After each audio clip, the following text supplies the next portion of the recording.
ചാനലിലേക്ക് ഏവർക്കും സ്വാഗതം.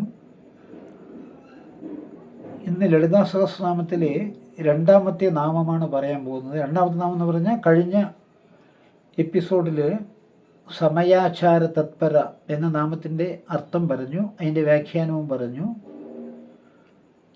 ഇന്ന് 107ാമത്തെ നാമം തടില്ലത സമരുചി, അതിനെക്കുറിച്ചാണ് പറയാൻ പോകുന്നത്. ഈ തടില്ലത സമരുചി എന്ന് പറയുന്നത് കുണ്ടലിനി ശക്തിയെക്കുറിച്ചിട്ടാണ് ഇത് വിശേഷിപ്പിക്കുന്നത്. നമ്മളുടെ മൂലാധാരത്തിലുള്ള കുണ്ടലിനി ശക്തി, അതിൻ്റെ പവർ എത്രയെന്ന് ചോദിച്ചാൽ അതാണ് ഇതിൽ തടില്ലത സമരുചിയിൽ പറയുന്നത്.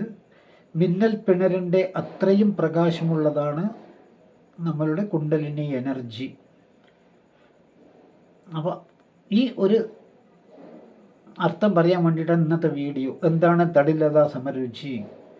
അതായത് നമ്മളുടെ കുണ്ടലിനി ശക്തിയുടെ പവർ, അതിൻ്റെ പ്രകാശം, ഒരു മിന്നൽ പിണരിൻ്റെ അത്രയും പ്രകാശം.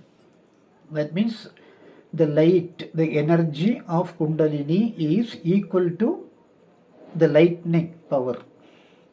അപ്പോൾ അത്രയും പ്രകാശമുള്ള കുണ്ടലിനി ശക്തിയാണ് നമ്മൾ ധ്യാനത്തിലൂടെ നമ്മളുടെ സുഷുമ്ന നാഡിയിലൂടെ സഹസ്രാരയിലേക്ക് കൊണ്ടുവന്ന് അതിനെ നമ്മളുടെ ശിവശക്തി ചൈതന്യവുമായിട്ട് സമ്മേളിപ്പിച്ച് നമ്മുടെ നാഡീമണ്ഡലങ്ങളിലേക്ക് പ്രവഹിപ്പിക്കുന്നത്. ഇതാണ് ധ്യാനത്തിലൂടെ നടക്കുന്നത്.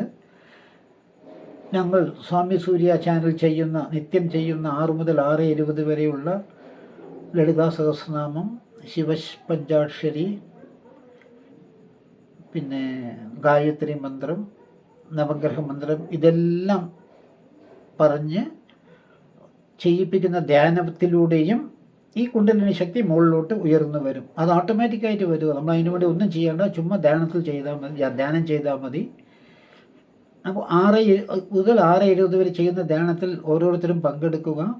ഈ കുണ്ടലിനി എനർജി ഓരോരുത്തർക്കും എത്രത്തോളം ശക്തി നൽകുന്നു എന്ന് സ്വന്തം പരീക്ഷിച്ചറിയുക.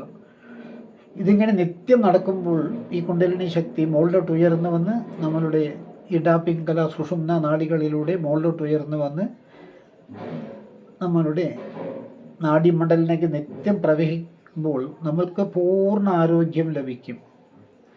നല്ല ബ്രെയിൻ പവർ ഉണ്ടാവും, നല്ല മെൻ്റൽ എനർജി കിട്ടും. നമ്മളുടെ സോൾ എനർജിയും, നമ്മളുടെ സോൾ എനർജി എന്ന് പറയുന്നത് നമ്മളുടെ ജീവാത്മാവ്, അതിൻ്റെ പ്രകാശവും കൂടി വരും.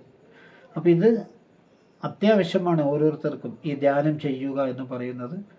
എല്ലാവരും ഇതിൻ്റെ അർത്ഥം മനസ്സിലാക്കുക. കുണ്ടലിനി എനർജിയെ മുകളിലോട്ട് കൊണ്ടുവരിക. നിത്യം ഒരു 20 മിനിറ്റെങ്കിലും നിത്യം ധ്യാനം ചെയ്താൽ ഒരുപാട് നേട്ടങ്ങളുണ്ടാവും. ആ നേട്ടങ്ങൾ നിങ്ങൾ ക്ലാസ്സിൽ വന്നാൽ മുഴുവനായിട്ട് ഞാൻ പറഞ്ഞു തരാം. ഇപ്പോൾ ഇത് ശ്രദ്ധിച്ച് ധ്യാനത്തിന് തയ്യാറാവുക. ഞങ്ങളുടെ കൂടെ നിത്യം ധ്യാനം ചെയ്യുക. എല്ലാവർക്കും നന്മകൾ മാത്രം വരട്ടെ.